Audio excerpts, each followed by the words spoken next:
Это не просто поделка, а символ любви и оптимизма. Результат труда 18-летней слабовидящей девочки. Немного застеснявшись перед камерой, Айзада говорит, что без помощи одноклассников с изготовлением картины справиться было бы сложнее и в разы дольше. Это мое первое произведение, которое сделано было.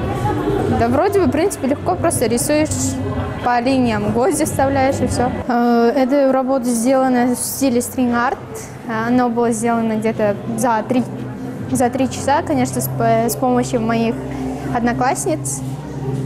Оно было сделано из гвоздей, из доски, из ниток. Я этим не увлекалась, я просто так попробовала, для первого раза ничего получилось. Панно, рисунки, всевозможные поделки. Все сделано вручную детьми, о которых принято говорить люди с ограниченными возможностями здоровья. Однако, глядя на их творчество и стремление развиваться, с этой формулировкой хочется поспорить. Каждый день все эти дети героически преодолевают самые большие трудности.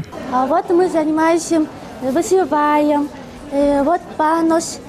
И вот елочки панос, вот мы сделали, и вот сквозь нитки делали, и картинки, и вот и платье вышиваем. Мне очень понравилось.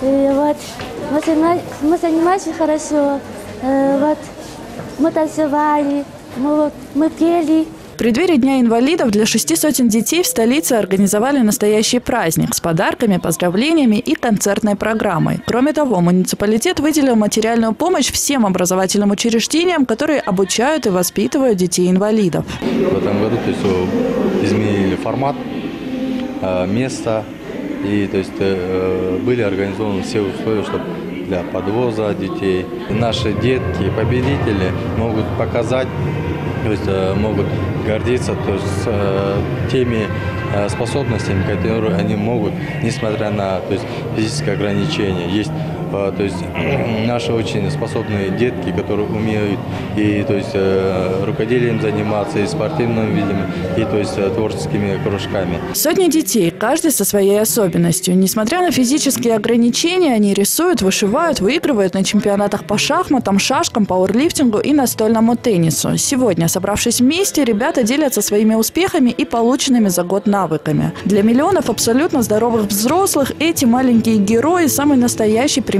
для подражания. Сабина Дамаскина, Асхат Ибраимов, НТС.